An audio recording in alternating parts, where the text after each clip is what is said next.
So let's look at the assurances extrinsic.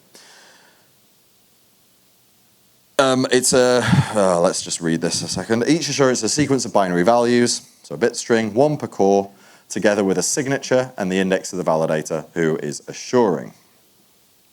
And as I say, true and false are 1 and 0. 1 at any given index implies the validator assures that they are contributing to its availability, right? So that they've received their erasure-coded segment, they're storing it, and they're ready to hand it out to any validator who says they need it. That is implied by basically putting a 1 in this bit string. The assurances extrinsic is a sequence up to V, so up to 1 per validator. We don't have to have an assurance from extrinsic from every validator. It might not be possible to build one with every validator in because maybe the validator is offline. So up to V items. Each one involves a signature. I mean, as you'll see, most extrinsics involve signatures. We also want to know the validator index. We have our bit string that is C bits big, 1 bit for every core.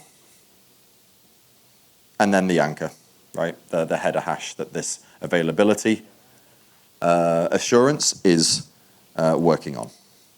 So assurances must be all anchored on the parent and ordered by validator index. So as I mentioned before, this ordering of it in extrinsics is there to save you work. So for all assurances in there, the anchor must be the parent hash of the header. Straightforward enough. And then everything must be in order. I think I wrote this before I'd come up with the notation of the slightly easier ordering notation, which is why it's a little bit faffy. But it means the same thing. The signature, I should actually rephrase that. So the signature must be the public key of the validator who is assuring, so that validator index.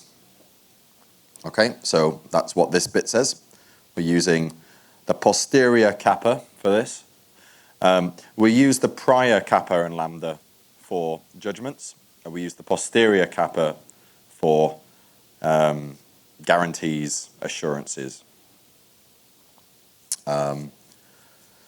Essentially, we want to there's a bit of there's some background to this, but it's going to take too long to explain, so I'm not going to bother. Just beware. Keep an eye out for that dash. If it's there, it's the posterior. If it's not there, it's the prior. Right. Our message. This E here. This is wrong. This should be capital E. Our message is this XA, jam available. Oh, and in case you're wondering, the fact there's a dollar before it just means it's a binary string. Okay, so it's like quote unquote jam available. And it's concatenated with the hash. 2 things, the parent header hash and the bit string. So pretty simple. Yeah.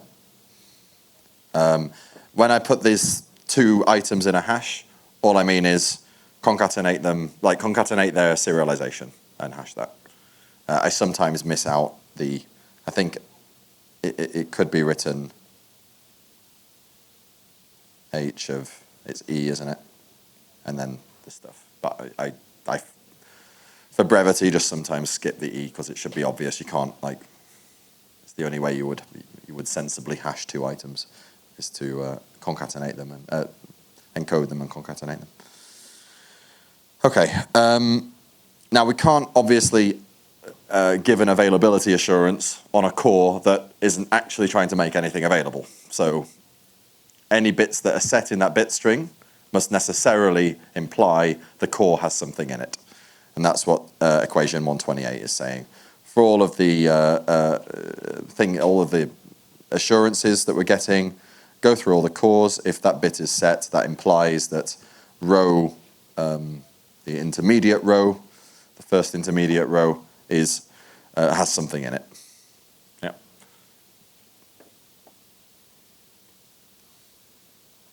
All right.